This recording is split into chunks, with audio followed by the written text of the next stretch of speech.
Para quienes estuvieron el martes pasado en la conferencia o siguieron la conferencia por algún medio, pues ya vieron que les expliqué, les hablé de la vida de la reina Isabel desde el momento de su nacimiento en Madrigal de las Altas Torres en 1453 hasta el final de la Guerra de Sucesión, en la que consigue imponerse a los partidarios de su sobrina Juana y consigue imponerse también a Portugal.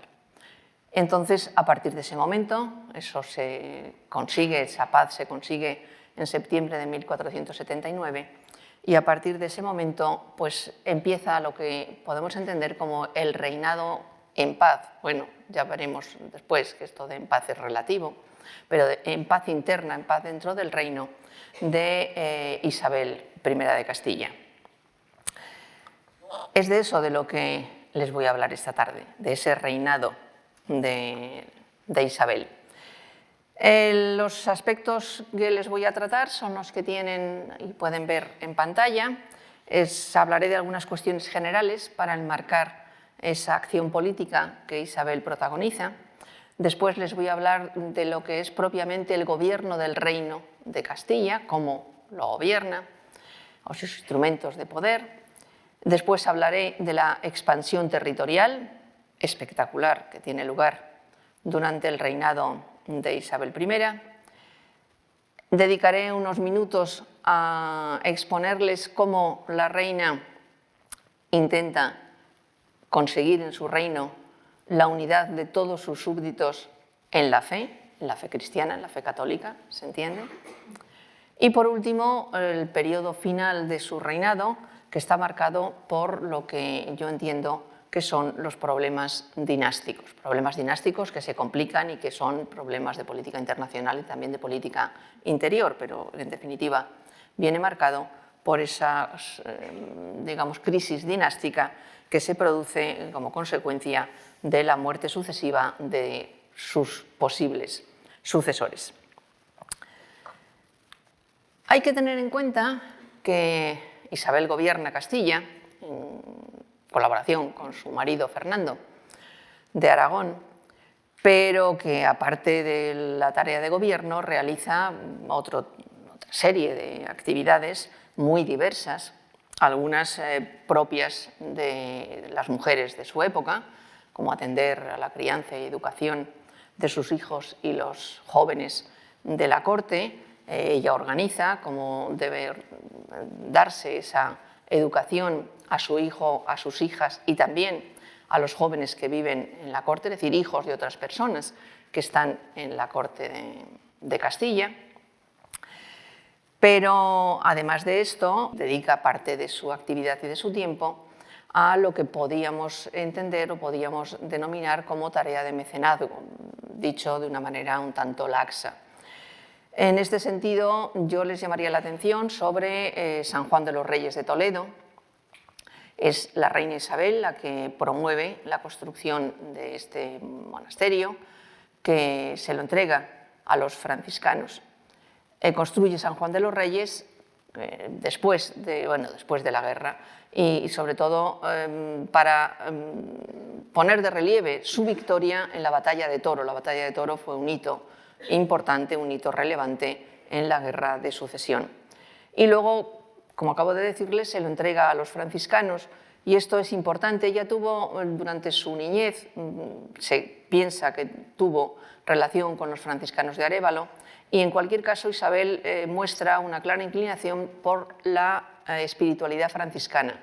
Por lo tanto, no es casual que se lo entregara a frailes de esta orden esa gran construcción que es San Juan de los Reyes en Toledo. Pero también hay que recordar el apoyo a la Cartuja de Miraflores y la construcción que ella paga y organiza de los magníficos sepulcros de sus padres Juan II e Isabel de Portugal, obra, en fin, bellísima de Gil de Siloé, que se puede admirar en la Cartuja de Miraflores. Y en otro orden de cosas, pues los hospitales, el Hospital de Santiago de Compostela, el de Granada o el de Toledo.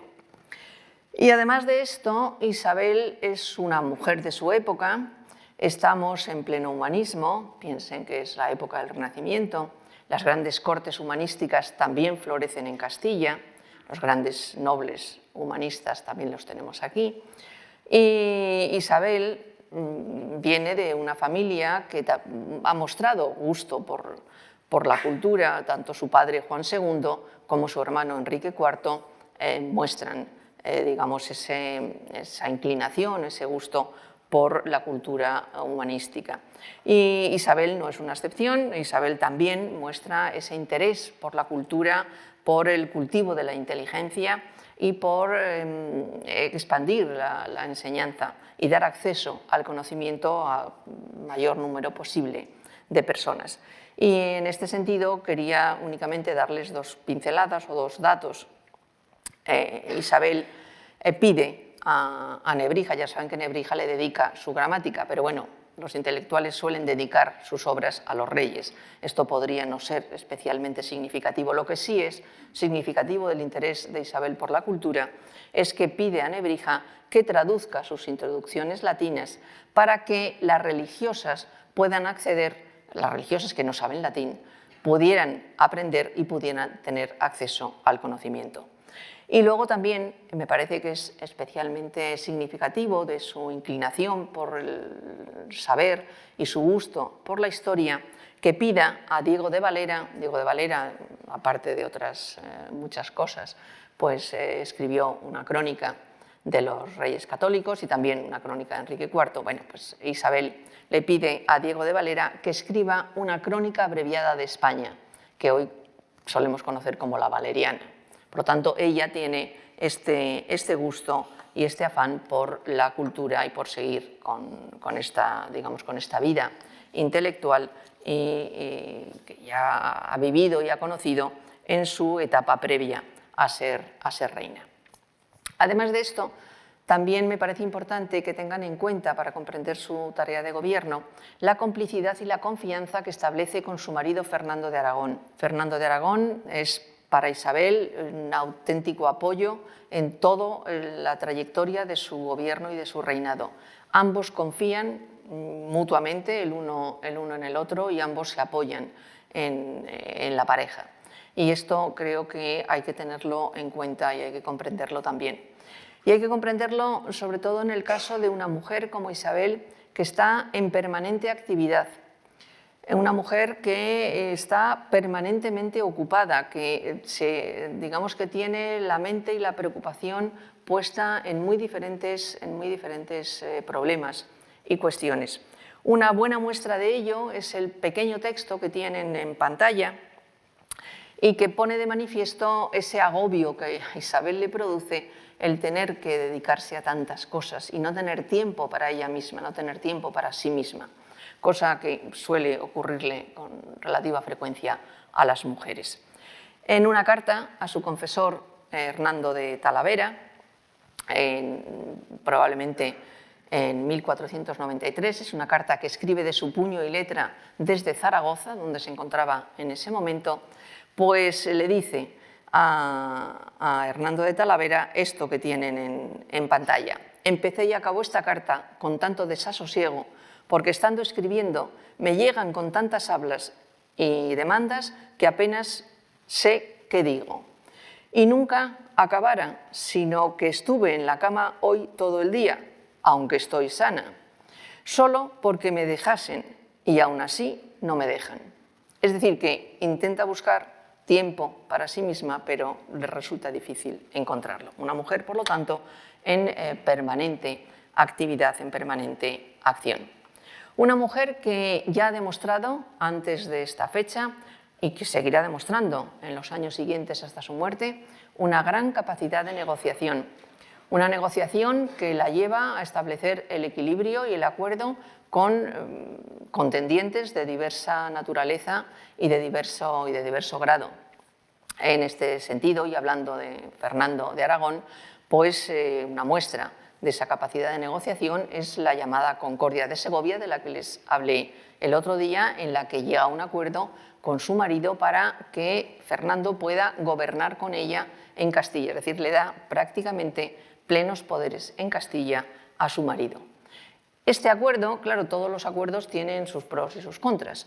Y este acuerdo pues tiene también una vertiente relativamente negativa. Llega a ese pacto con Fernando, eso les va a permitir ese reinado conjunto que es el de los reyes católicos, pero también le lleva a perder algunos apoyos. Como consecuencia de ese pacto, uno de los que habían sido sus principales sostenes, su principal valedor, que es el arzobispo de Toledo, Alfonso Carrillo, se enfada con Isabel, se enfada con Fernando por haber llegado a este acuerdo. Carrillo pretendía otra cosa y rompe con ellos y pasa a apoyar a Juana de Trastámara, es decir, a la sobrina de Isabel, a la hija de Enrique IV. Pero con todo y con eso, la Concordia de Segovia fue enormemente favorable para Castilla y desde luego para Isabel. Y luego también hay que tener en cuenta un último aspecto para comprender todo lo que Isabel hizo. Y es que la reina Isabel, en realidad, lo que consiguió fue llegar a la cumbre de un proceso, de un camino que conducía hacia el fortalecimiento del poder real. Esto no es algo que innove Isabel. Ya sus antecesores, Juan II, Enrique IV, buscan ese fortalecimiento del poder real. Y de hecho, esto es lo que provoca toda una serie de conflictos internos en Castilla durante los reinados anteriores. Los reyes buscan lo que en la época se denomina el poder real absoluto, que sea el rey el máximo poder del reino, que los nobles colaboren con él. Por supuesto, los nobles siempre tienen que estar presentes, nobles laicos y nobles eclesiásticos. Isabel, los antecesores, tanto Juan II como Enrique IV, no consiguen llevar esto a buen puerto. Isabel lo que va a conseguir es culminar todo ese camino de fortalecimiento del poder real y toda una serie de, digamos, de medidas y de etapas que ya habían sido intentadas, ensayadas, muchas de ellas en años anteriores, y que va a ser Isabel la que va a conseguir implantarlas en la corona de Castilla.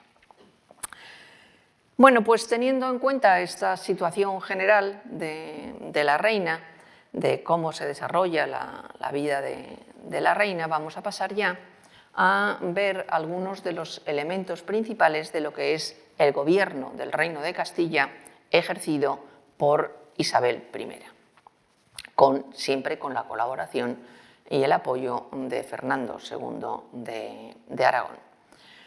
Para cualquier empresa que se quiera realizar es necesario tener recursos económicos. La hacienda es uno de los pilares del poder y, por lo tanto, también en este caso, a finales del siglo XV, la hacienda era una preocupación para los reyes y, desde luego, para Isabel. En los años de su reinado, Isabel tiene enormes frentes de gasto. Solamente las guerras y todo lo que es la expansión ultramarina supone un gran esfuerzo económico, pero también otra serie de actividades dentro del reino. Ahora bien, la hacienda es relativamente saneada para Isabel porque cuenta con toda una serie de ingresos que le van a permitir prescindir de los impuestos extraordinarios que tenían que ser aprobados en Cortes. Isabel cuenta con un sistema de alcabala, es decir, un tributo sobre el intercambio mercantil. Las tercias también proporcionan importantes recursos, las aduanas, el servicio y montazgo. Y solo para casos excepcionales habría que solicitar servicios al reino o bien para la Guerra de Granada, por ejemplo, la bula de cruzada. Con todo esto, Isabel cuenta con recursos suficientes para hacer frente a los gastos que implica su tarea de gobierno. Una tarea de gobierno que busca, como les acabo de decir, fortalecer su poder como el poder de la corona y que, por lo tanto, va a significar que quiere controlar las tres fuentes, los tres focos de poder del momento: las ciudades, los nobles y la Iglesia, los nobles laicos y la Iglesia. En relación con las ciudades se plantea la cuestión de las cortes. Los reyes anteriores, sobre todo Enrique IV, convocan cortes con relativa frecuencia, debido sobre todo a que necesitan impuestos extraordinarios que tenían que ser aprobados por el reino. Bien, Isabel no tiene estas necesidades, no tiene esta necesidad y por lo tanto convoca cortes en muchísimo menos frecuencia y esto le permite gobernar sin contar con la participación o con los problemas que le pudieran plantear los procuradores en cortes de las ciudades que tenían representantes en ese organismo. No obstante, las Cortes cumplen durante el reinado de Isabel un importantísimo papel. Bueno, en las Cortes se jura a los herederos, pero además también en las Cortes Isabel va a marcar lo que iban a ser las líneas de su política. Poco después de su acceso al trono, en los inicios de la Guerra Civil, en 1476, Isabel convocó unas Cortes en Madrigal, que son enormemente importantes porque marca ya las primeras líneas de su política y sobre todo establece la hermandad. Y luego en las de Toledo, en 1480, define o plantea, expone al reino las líneas principales y lo que podemos entender casi como su programa de gobierno. Esto nos lleva a las dos cuestiones planteadas tanto en Madrigal como en Toledo. En Madrigal es la hermandad. Bueno, la hermandad no es tampoco una novedad. Les decía antes que Isabel lo que hace es continuar un camino y culminar un proceso. La hermandad existe desde siglos antes, pero ya su antecesor Enrique IV había ensayado una hermandad general del reino. No tuvo el éxito que tuvo Isabel, pero iba ya por ese camino. Isabel organiza una hermandad, es decir, un sistema que supone que todas las villas y ciudades del reino cuentan con las cuadrillas de la hermandad, es decir, un conjunto de personas que se encargan de mantener el orden, perseguir a los malhechores y ejercer una justicia inmediata o prácticamente inmediata. Y el ámbito jurisdiccional de cada una de estas cuadrillas de hermandad limita con la siguiente, de tal manera que quien huye de la justicia pasan de una villa o del territorio de una villa a otra, pero la hermandad le seguirá, la hermandad de la villa A para en el final de su línea de acción, pero entrará a continuación la hermandad siguiente, con lo cual digamos que la persecución de malhechores en principio es más eficaz y sobre todo la justicia se ejerce con rapidez, una justicia que se ejerce con bastante rapidez. Va a plantear problemas, pero Isabel consigue controlar la hermandad y consigue con esto favorecer el orden interno en el reino. Incluso consigue otras cosas que es para ella quizás tan importantes o incluso más, porque la hermandad le va a proporcionar fuerzas armadas. En la Guerra de Granada las fuerzas de la hermandad tendrán un papel relevante o relativamente relevante y además también le proporcionan recursos económicos. Por lo tanto, esto es otra fuente de ingresos que también Isabel puede utilizar. Hablando de ciudades, en las ciudades, organiza la hermandad y, como digo, todo lo que son todo el sistema, toda la red de la hermandad a lo largo y ancho del reino. Pero sobre todo, Isabel lo que le interesa con respecto a las ciudades como poder político, porque las ciudades empiezan ya a tener o ya tienen en ese momento un poder político, un poder económico relevante en el reino, es controlarlas. Es decir, que las ciudades no sean entes de poder que puedan de alguna manera presentar problemas a la corona, sino que al contrario, queden sometidas al control de la corona y actúen siempre en beneficio de la corona.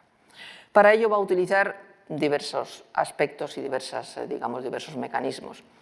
Apoya, en general, aspiraciones de la población urbana, por ejemplo.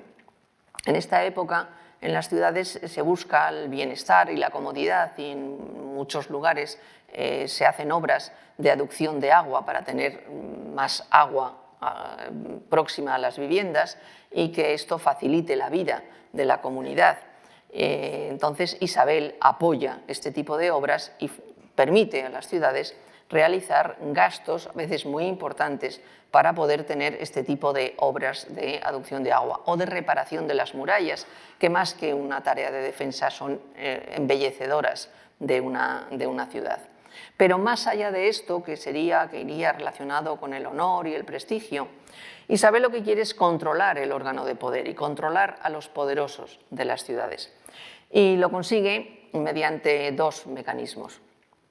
Por una parte, el corregidor. El corregidor es un oficial que representa el poder del rey, de la reina en este caso, en cada una de las ciudades de realengo.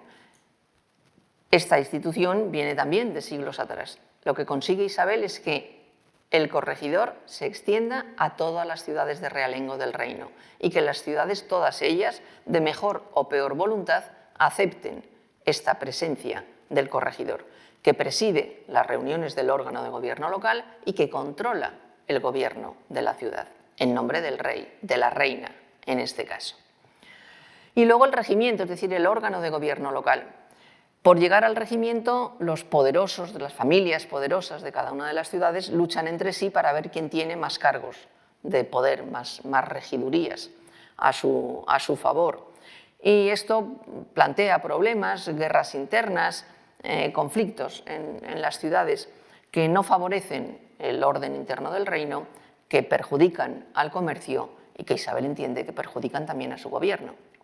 Por lo tanto, pretende acabar con esto y siempre que le es posible interviene en estos conflictos internos estableciendo ella, como reina, el sistema de elección de los regidores y garantizando en todo caso el equilibrio de poder, el equilibrio de fuerzas entre las distintas familias poderosas de la ciudad, un equilibrio que les permita vivir en paz y por lo tanto poder desarrollar lo que es la actividad típicamente urbana, el artesanado y sobre todo el comercio, que es la actividad urbana más enriquecedora.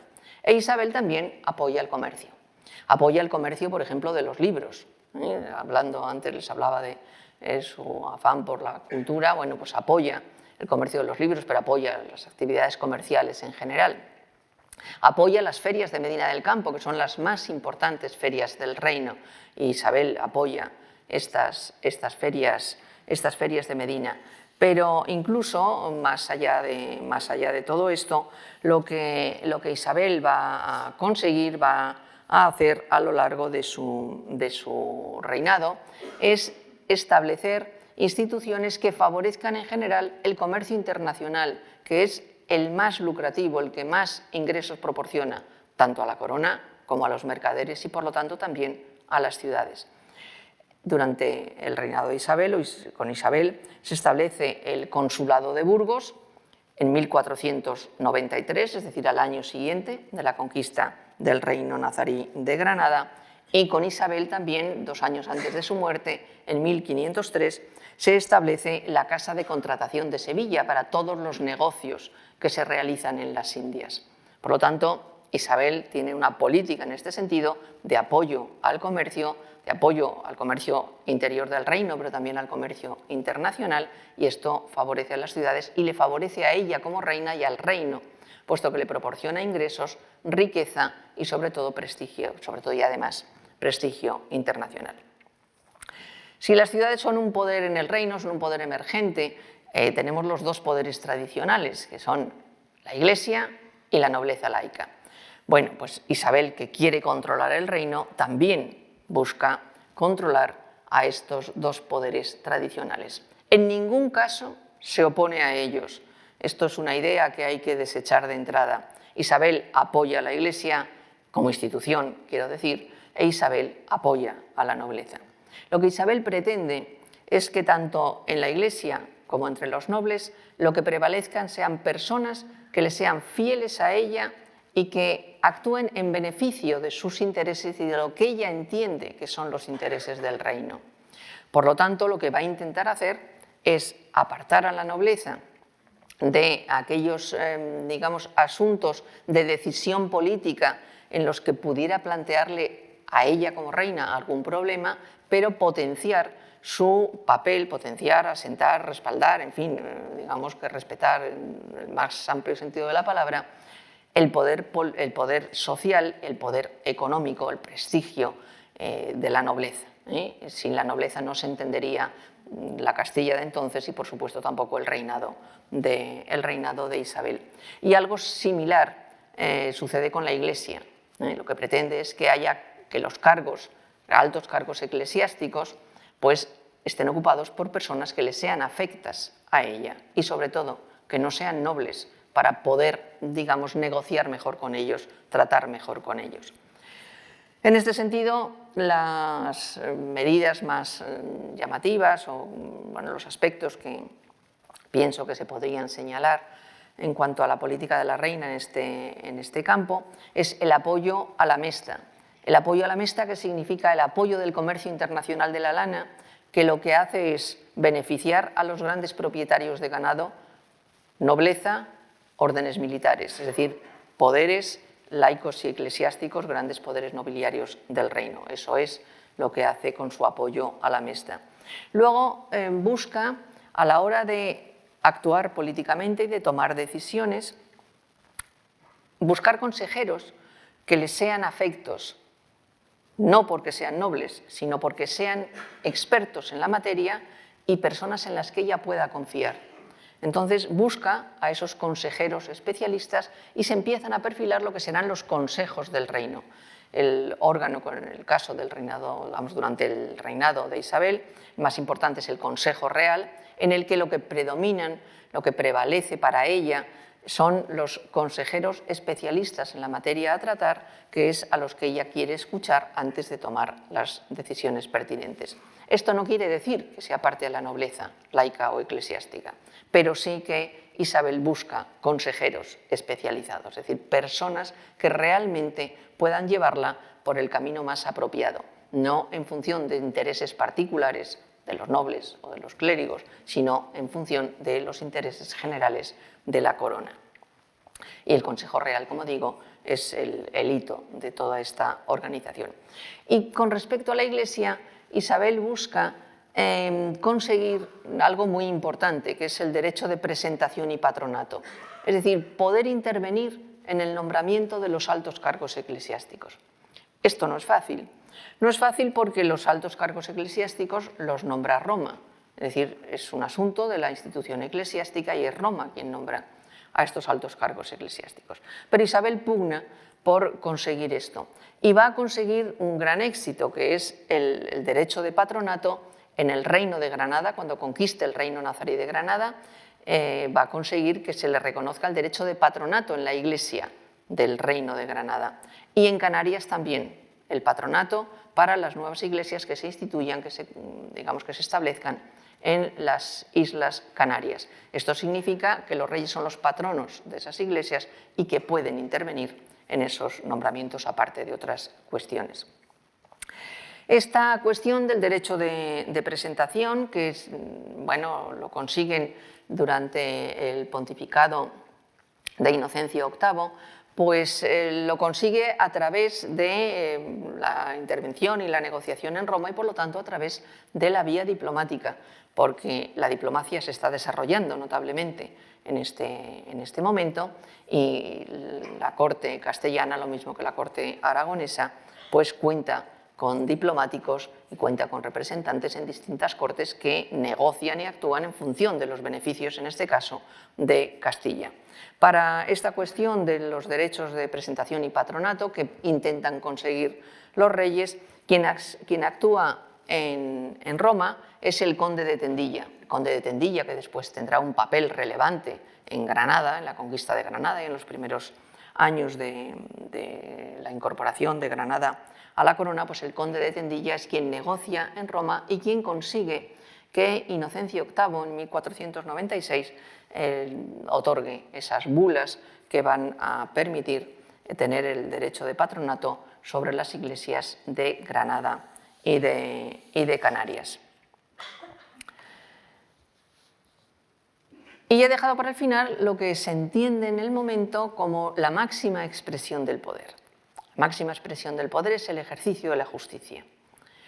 El martes les decía que, según el cronista Alonso de Palencia, delante de Isabel, cuando va a ser proclamada reina, desfila una persona de su confianza, Gonzalo Chacón, cogiendo la espada por la punta con la empuñadura en alto, que significa que la persona que sigue a esa espada, que está detrás de esa espada, es la que tiene el máximo poder de la justicia, porque esa es la máxima expresión del poder.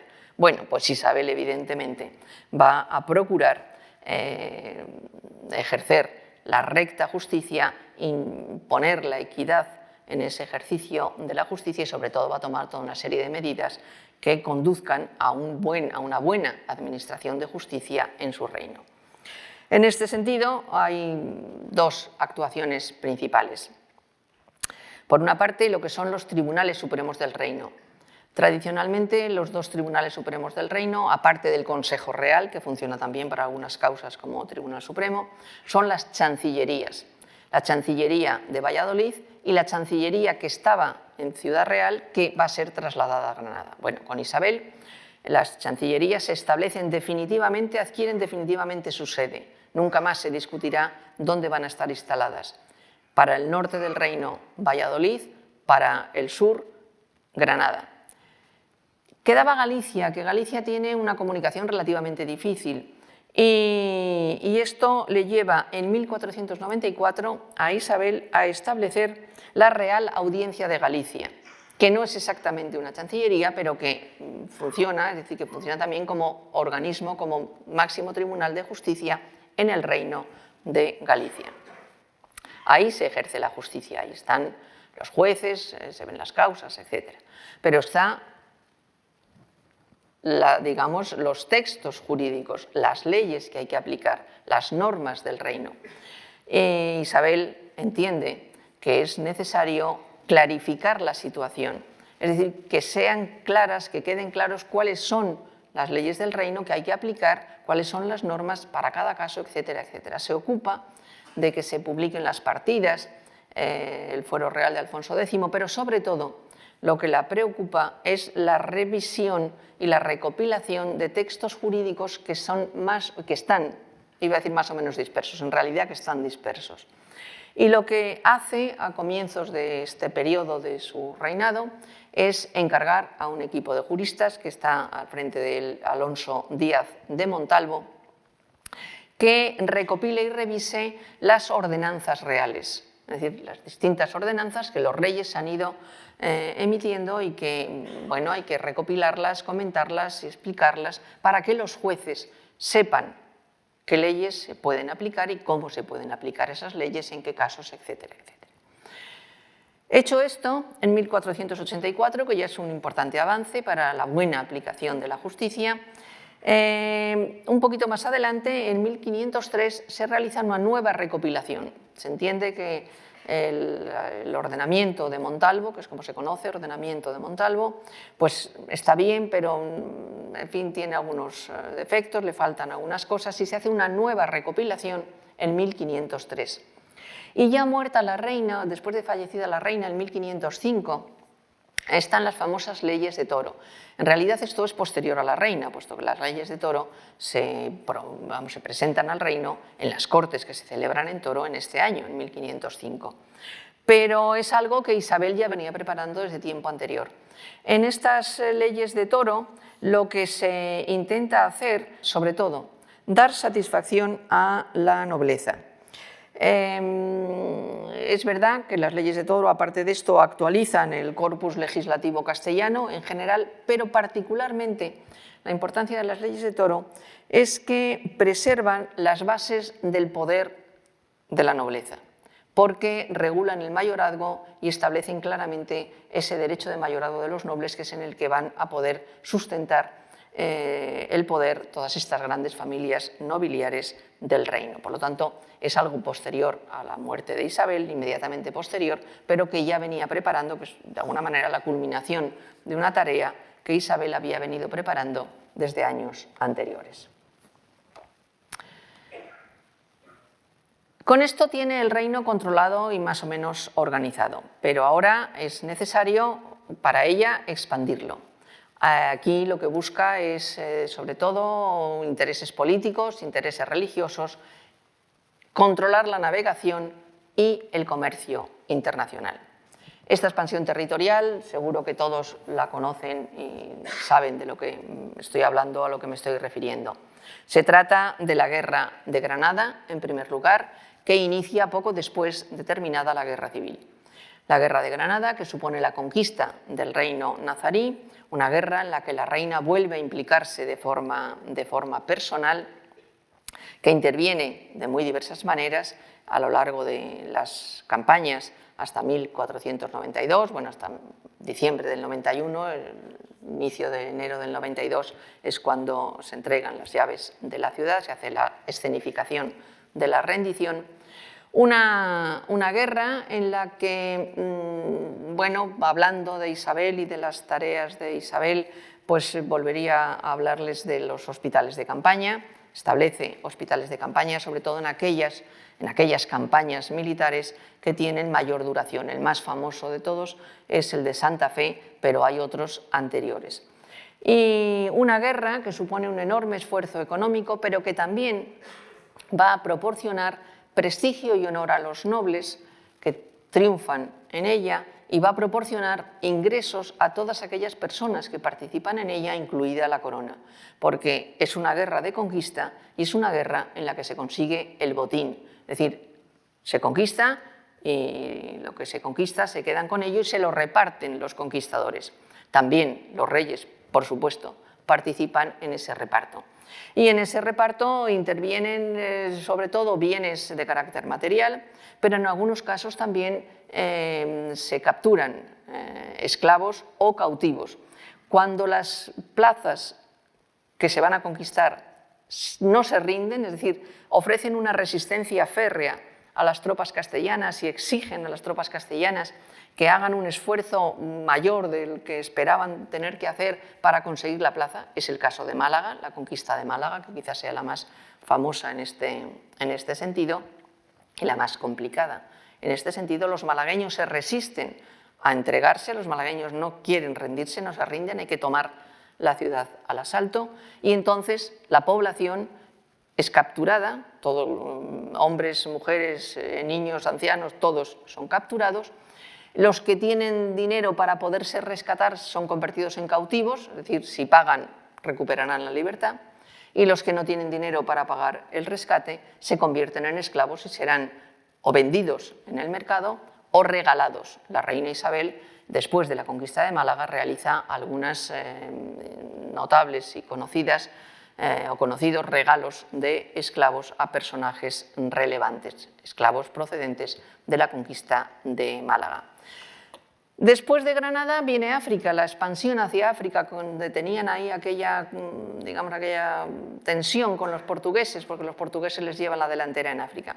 Pero Isabel no puede ocuparse, después de 1492, no puede ocuparse realmente de esa expansión africana por el norte de África y únicamente en 1497, debido a la acción del duque de Medina Sidonia, el duque de Medina Sidonia decide ir a conquistar Melilla, la reina se suma a esa acción del duque de Medina Sidonia y, por lo tanto, conquistan Melilla, pero vamos, en el norte de África no se avanza, no hay mayor expansión territorial. En cambio, sí hay una expansión por la parte del Atlántico Occidental. Si recuerdan, el otro día les decía que en el Tratado de Alcáçovas Canarias queda para Castilla. Castilla ya tenía conquistadas buena parte de las islas, pero quedaban estas tres que tienen en pantalla, Gran Canaria, La Palma y Tenerife.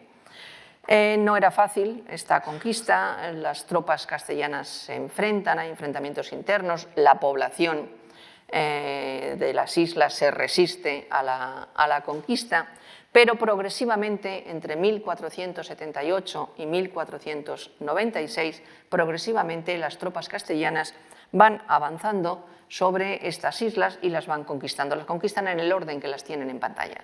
La primera que se ocupa es Gran Canaria, la siguiente La Palma y la conquista de Tenerife es la última. En 1496 Tenerife está conquistada y, por lo tanto, ya las Islas Canarias en su conjunto pasan a la corona.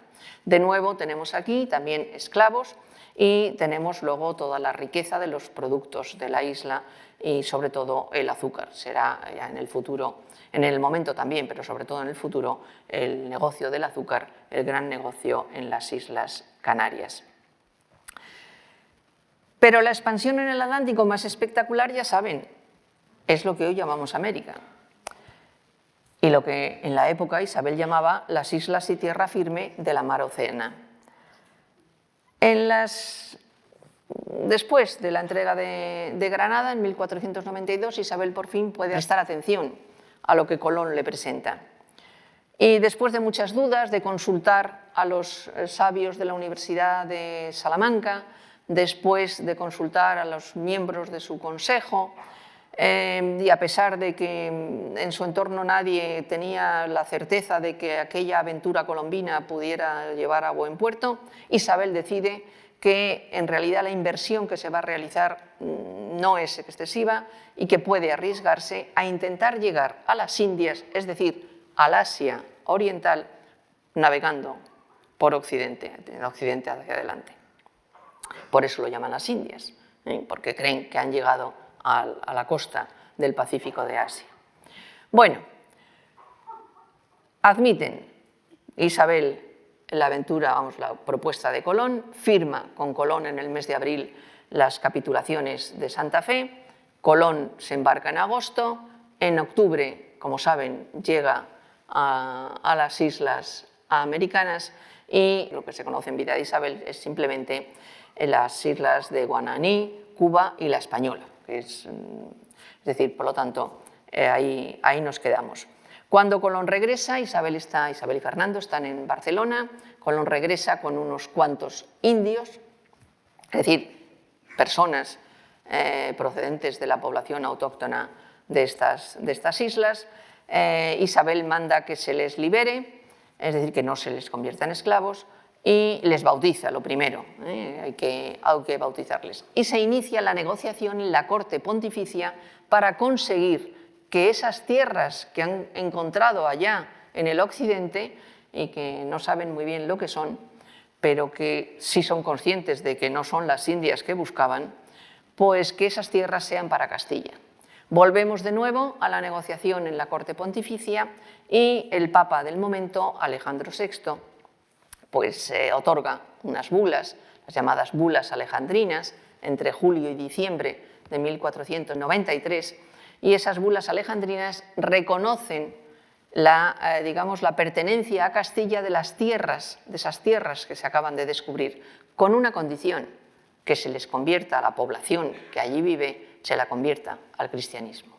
E Isabel, por supuesto, se compromete a esa conversión al cristianismo de la población autóctona americana, y esa va a ser una de sus grandes, digamos, de sus grandes metas en estos últimos años de reinado. Pero claro, está Portugal, que lleva ventaja a Castilla en la navegación africana, pero que Castilla se le ha adelantado en la navegación atlántica hacia Occidente. Hay que negociar con Portugal. De nuevo, con el apoyo pontificio, se consigue en junio de 1494 la firma de ese famosísimo Tratado de Tordesillas, que marca esa línea meridiana que tienen aquí en pantalla, es esta línea, el meridiano, a ver dónde está, bueno, la han visto, ¿verdad? Bueno, pues la línea a 370 leguas al oeste de las islas de Cabo Verde, esta línea que tienen aquí. Esto significa que se reparten esas tierras. Portugal no acaba de estar del todo convencida, pero la realidad se impone. También se reparten la costa occidental africana, porque lo que quieren es, además, la riqueza conocida, porque esto es una riqueza ignota, todavía no saben lo que van a poder conseguir, pero en África sí saben lo que quieren conseguir. Y ahí, de nuevo, Portugal en África lleva la ventaja, lleva la delantera a Castilla. Lo que buscan es el oro del Sudán, los esclavos, las materias primas, este tipo de cosas que encontraban en las costas de África occidental. Bueno, y las pesquerías, la pesca también tiene importancia. Isabel se ha comprometido a cristianizar a la población de las islas, pero claro, esto hay que hacerlo. Y sobre todo hay que ver cómo tratar a esta población. Y aquí La política isabelina, bueno, pues en algunos puntos es muy clara y en otros se observan bastantes dudas. Lo primero, Isabel es muy reina de su reino y muy defensora de lo suyo, muy defensora de Castilla, ¿no? Y lo marca en el testamento, bueno, aparte de otra documentación anterior, pero en el testamento queda muy claro que las tierras descubiertas y conquistadas por los reinos de Castilla y León, allá en las Indias, dice que son de Castilla, dice, el trato y provecho de ellas se halla e trate e negocie en estos reinos, en Castilla, es decir, son de Castilla, que quede muy claro, no son de Aragón, son de Castilla. Y, por supuesto, de ningún otro reino, tampoco de Portugal, que es su competidor en ese momento. Y habla del trato y negocio, es decir, lo que están buscando son recursos económicos, no vayamos a engañarnos, es decir, no solamente van a evangelizar, van también a conseguir recursos económicos. Y eso es el objetivo principal, el comercio y el negocio que se puede hacer allí. Buscan, por supuesto, cristianizar a esa población y organizar las tierras, cómo organizamos aquella población originaria que hemos encontrado, cómo hacemos que trabajen, que rindan, que produzcan para nosotros, para los castellanos y que además se cristianicen. Bueno, pues establecen lo que van a ser las bases de lo que será inmediatamente después la llamada encomienda americana.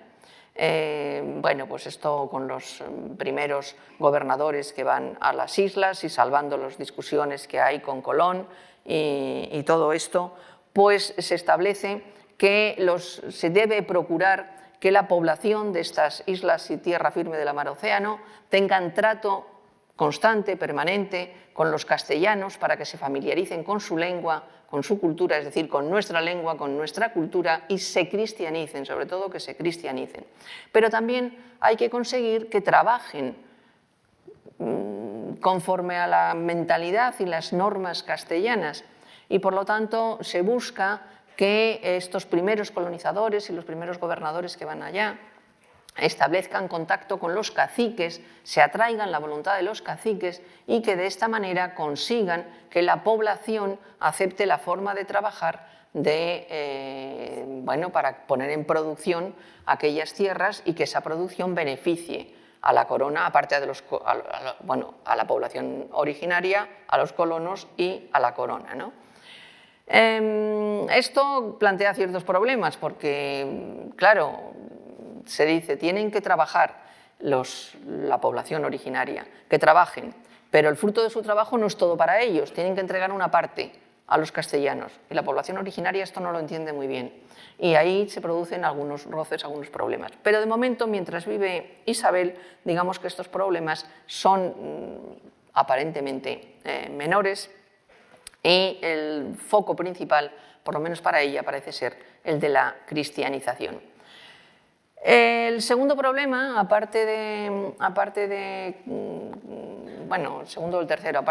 hacerles producir, es decir, conseguir recursos económicos para los castellanos, cristianizarles, pero luego también está qué hacemos con la población originaria, ¿son súbditos de la corona, son naturales del reino o no?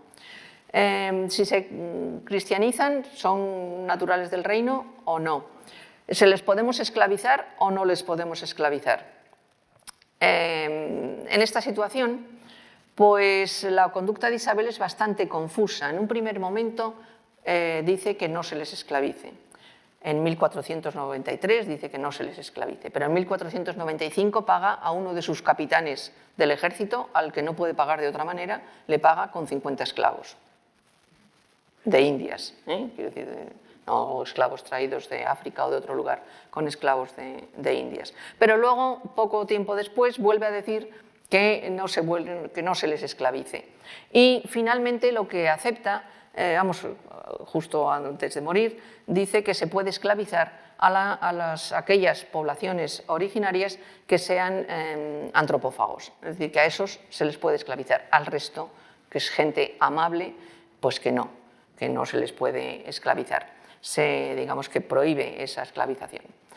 Pero las cosas no son fáciles y las cosas no van así, de manera que efectivamente hay problemas en el trato con la población originaria. Hay muchas discusiones, muchos enfrentamientos, incluso entre los colonos.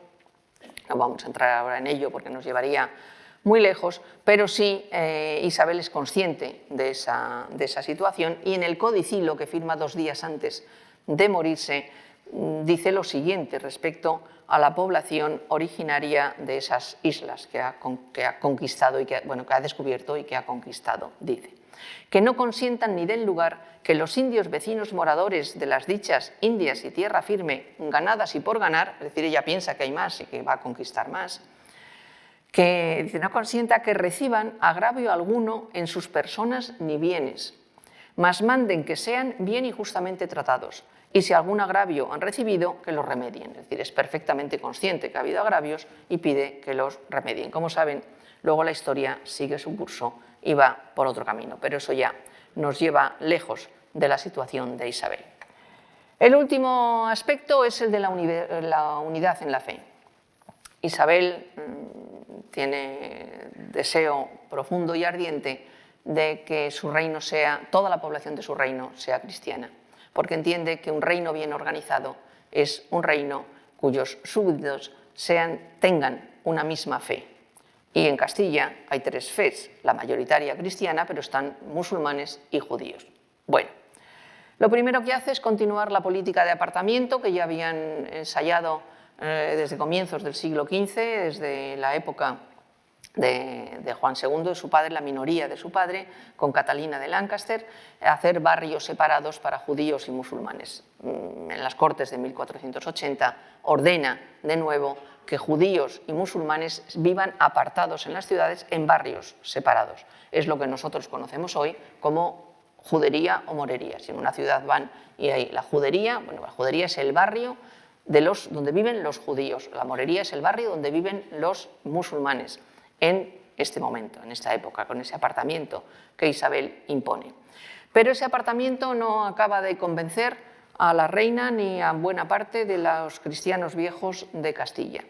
De manera que para conseguir esa unidad en la fe, en 1492, y debido al ambiente convulso de los castellanos en contra de una parte de la población judía y de los problemas internos que se plantean o que plantean estas cuestiones, el 31 de marzo de 1492 se firma el decreto de expulsión de los judíos. Los judíos que no se bauticen tienen que abandonar el reino y, de hecho, como saben, muchos judíos marchan de Castilla en ese momento. Quedan los musulmanes. Planteaban menos problemas porque tenían menos relevancia social y, por lo tanto, creaban menos roces o menos conflictos, pero también creaban conflictos y, sobre todo, conflictos a partir de la conquista de Granada, porque en Granada la inmensa mayoría de la población era musulmana. Se intenta convencer del error en la fe en la que están los musulmanes de Granada. Los musulmanes no se convencen, ante lo cual se decide, y dada la resistencia que los musulmanes, que los granadinos, la población granadina, presenta a esa conversión y a la política de Isabel en Granada, Isabel y los gobernadores en Granada, pues en 1501 se obliga a los musulmanes de Granada a bautizarse. Hay un bautismo forzoso a los musulmanes de Granada. Y al año siguiente, en 1502, esta obligación se extiende a todos los musulmanes del reino. Los musulmanes pasan a ser cristianos, se bautizan y pasan a ser cristianos a partir de ese momento. Parecía, o se podían hacer una idea, de que ya habían conseguido, Isabel había conseguido la unidad en la fe. Ahora bien, los problemas relativos a la convivencia con otras religiones no solamente está en las confesiones, en los grupos confesionales diferentes, judíos y musulmanes, sino que también está en los conversos, es decir, aquellas personas de familia procedente de otra religión que se han convertido al cristianismo. Los cristianos viejos desconfían de todos los conversos, piensan que los conversos en realidad lo que son falsos conversos, es decir, que aparentemente son cristianos, pero que luego en su casa hacen prácticas judías. Y ante esta situación y la tensión que se produce, sobre todo en Andalucía, pues se acaba estableciendo la Inquisición. Inquisición que tampoco es una novedad. En el caso de Isabel, Enrique IV lo intentó años, al comienzo, relativamente, sí, al 1461, al comienzo de su reinado. Intentó imponer una solución de estas, no lo consiguió. Pero, en cambio, en el caso del reinado de Isabel, en 1478, el Papa Sixto IV otorga la bula que permite el establecimiento de la Inquisición moderna en Castilla, que consiste, vamos, es moderna, porque la Inquisición existe en la Iglesia desde muchos siglos atrás, pero en este caso la Inquisición castellana, o aragonesa, es decir, la Inquisición de la península ibérica, los inquisidores son nombrados no por la autoridad eclesiástica, y no son los tribunales eclesiásticos, sino que es un tribunal ligado a la corona, entonces está sometido al poder de la corona. En 1478, como digo, se da la bula de concesión de la Inquisición. En 1480, bueno, en 1478 están en guerra, la guerra civil. Todavía no se impone la Inquisición porque no era momento oportuno políticamente. En 1480, ya ha terminado la guerra, se instaura la Inquisición en Sevilla, que es donde más problemas parece que había. Y en 1481 se hace el primer auto de fe, es decir, se quema a los primeros conversos en Sevilla. Bueno, falsos conversos, es decir, se les acusa de ser falsos conversos y, por lo tanto, se les condena a la hoguera. El juicio lo hacía el Tribunal de la Inquisición y la justicia la aplicaba la justicia civil, la justicia real. A partir de 1483 es nombrado Tomás de Torquemada inquisidor y la Inquisición, los tribunales de Inquisición empiezan a extenderse por el resto de la corona castellana. Y ya saben, la Inquisición luego tuvo una larga vida. Por lo que se refiere a los reyes católicos, todos estos esfuerzos en beneficio de la cristianización, de extender la fe cristiana, de defender el cristianismo, de convencer a los infieles de que la fe verdadera es la fe católica y conseguir el bautismo de muchos de estos infieles, tanto allá en América como en la península ibérica, pues Alejandro VI, que no olviden, es el papa que apoya fundamentalmente a los reyes católicos, bueno, Sixto IV también, pero Alejandro VI es el gran apoyo de los reyes. Alejandro VI en 1496 les da el título honorífico de reyes católicos. Por eso se les conoce a Isabel I de Castilla y Fernando II de Aragón como los reyes católicos, y siempre en relación con esta política religiosa y en relación también a su rivalidad con Francia, cuyo monarca también tenía otros títulos honoríficos. Y con esto llegamos al final del reinado de Isabel. A partir de entonces empiezan los grandes disgustos dinásticos y a partir de entonces se inicia el final, el ocaso del reinado de Isabel. Sucesivamente van muriendo todos sus sucesores. El príncipe Juan, que era un joven de salud muy delicada, recién casado prácticamente, hacía muy pocos meses que se había casado, pues con Margarita de Austria o Margarita de Borgoña, una mujer de la más alta nobleza europea y de la corte más refinada, procedente de la corte más refinada de entonces, pues muere el 4 de octubre de 1497, fallece. Esto supone un enorme disgusto para Isabel y la quiebra absoluta yo creo que incluso de su salud. Fernando, ya les decía antes que había una gran afinidad entre Fernando e Isabel. Cuando Fernando se entera de la muerte del príncipe Juan, busca y hace todo lo posible por llegar lo antes posible, por acelerar, no está con Isabel en ese momento, y acelera su viaje para reunirse con Isabel con el fin de consolarla. Es decir, Fernando sabe que para Isabel esto va a ser el final, que va a ser un auténtico drama, como realmente fue, y Fernando va a su lado para apoyarla, digamos, sentimentalmente, afectivamente, además de políticamente, porque aquí se unen dos problemas. El problema afectivo, la muerte del hijo, pero también el problema dinástico. Isabel es perfectamente consciente que si Juan no es rey, no va a serlo porque ha muerto, sus sucesores, o sus sucesoras, mejor, no van a ser fáciles, o no lo van a tener fácil, o ella no ve bien cómo va a ser la historia de su reino en manos de estas otras hijas suyas, a las que quiere también y que manifiesta en su correspondencia y que manifiesta en otros muchos gestos su afecto, su amor de madre hacia ellas, pero también, digamos, su exigencia política, porque en Isabel siempre está primero la exigencia política y luego el afecto maternal. Pues, en fin, todo esto se manifiesta a partir de ese momento. Muerto Juan, la princesa es de nuevo Isabel, la primogénita de los reyes católicos, viuda del príncipe heredero de Portugal, que después de mucho esfuerzo por parte de su madre, la reina Isabel, había aceptado casarse con el rey de Portugal, Manuel I, que estaba relativamente recién casada, bueno, un poquito más, lleva unos meses más, un año y pico casada con Manuel, que estaba embarazada y que, bueno, pues va a ser la heredera. Esta mujer, Isabel, reina de Portugal, viene a Castilla para ser jurada heredera, es jurada heredera, efectivamente, de Castilla, y pasa a Aragón para ser también jurada heredera.